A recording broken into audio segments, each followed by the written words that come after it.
Okay, there's been a few people that have inquired on how I adapt some mods to some of my pinball machines. It's kind of an evolving story, so let me go right into it. At first, what I did was I just bought the 8-way splitter from Pinball Life, and there's a cord right down here, and the stern pinball machine's right by the shooter rod up here, to where you could just plug it in and you could get power. This is where you plug in power. Problem was I was getting a lot of stuff going on it, and I was worried that I might start blowing fuses and stuff. So I was adding a lot, probably more than I should, but anyway, that's a different story. So what I did was I said, well, I want to add a power supply. And so I did some research, and now the power source for the splitter goes back to a power supply, which for this AC/DC machine, I mounted, see if we can get the light. Come on, give me light.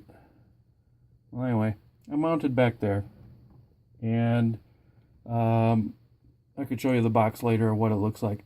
But anyway, mounted it back here because that's where it's got the most space and some cooling right behind it.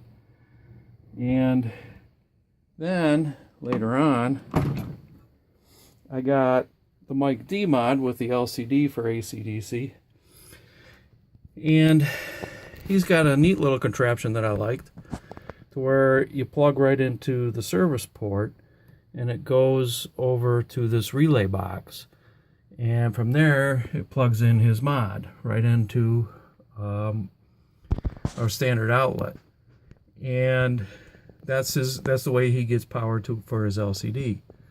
And what happens is you take the power that's coming to it, and he had this go right into, this same old stern connector right here.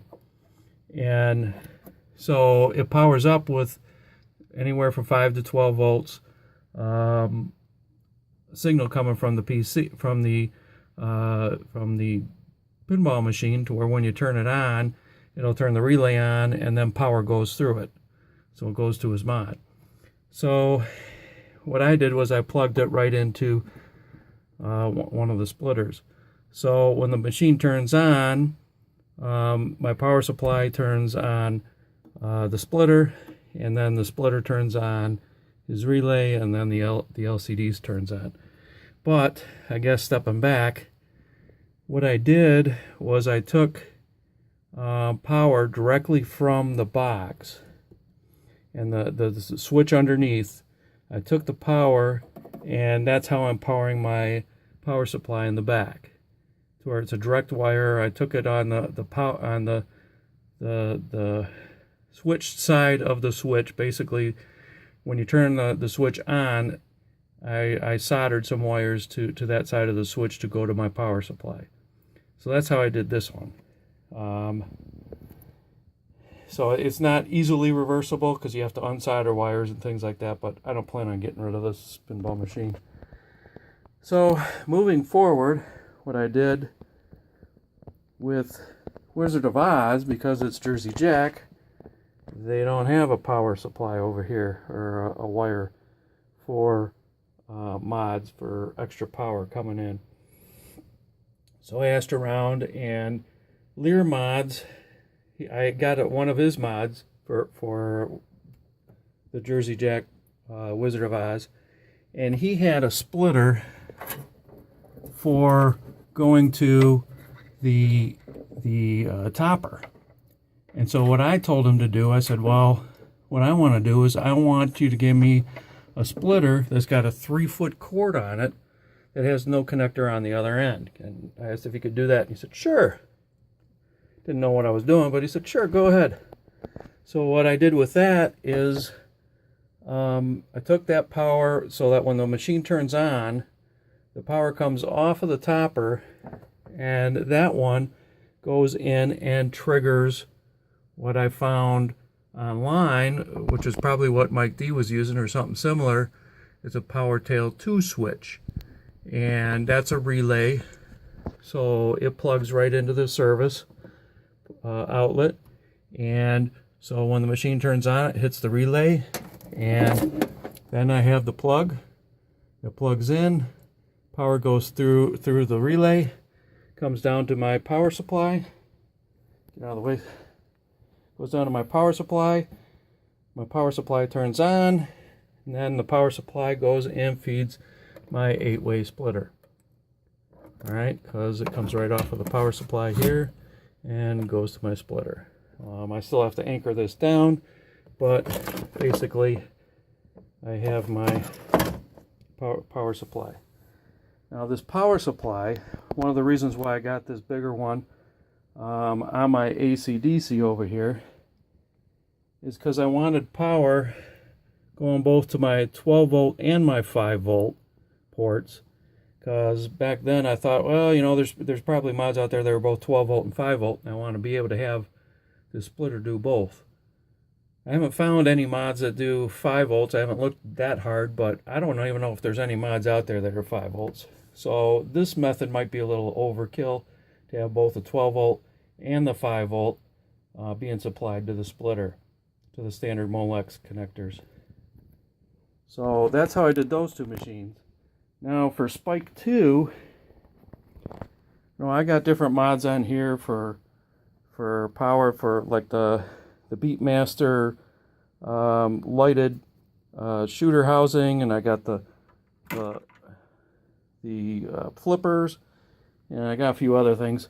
But anyway, they're supposed to go and be powered from the board down in here on the left side. And with all the boards going out and everything on these machines, I don't like to pull power from them if I don't have to. So going back to Pinball Life, I was going to go back to that little splitter thing and see what I could do. And what I found was something pretty interesting that I liked. So I don't need an extra power supply. Try to steady my hand here. So on the top, you can see the connector on the right, the white connector on the right. The 48, is it 48 volts or 46 volts, whichever it is, goes in to the board, and then there's a pass through to where it just passes through over to the left connector that goes down to the board. So I basically took the board connection, right? Shaky. All right, that's as far as I could zoom. Okay, but I took it the 48 volt connection off of the main board and put it onto the Pinball Life board, and now I'm gotten passed through over to that. You could read on Pinball Life how that works, to where it doesn't affect the power coming to the game, to the board at all. So I'm not feeding. If I take any mods and plug it into this Pin Life board, it's not going to take any power away from any of the other boards on the game. So I like that. And there's different power ports on it. You could read it on Pinball Life. What I have to do though is I have to get a 6-foot cord to go off of one of these Molex connectors to go down underneath my board, or underneath my play field, and feed that to another splitter, because all the mods that are being made, it seems like the standard mods, they come with the short wires and they don't go all the way up to that back box. This also is magnetic, because the backboard is, or the back box is metal. It just sticks up there with a magnet and you're good to go. So anyway, that's how I did 3 different machines, 3 different methods. Here's the 8-way splitter that is the other one that Pinball Life sells. All right, so the connector on the right is for the power in. All the other ones are power out. You can see that there's the 12 volt and the 5 volt and the ground on the side, and you should be good to go. So anyway, that's how I do it. Be curious how other people do it.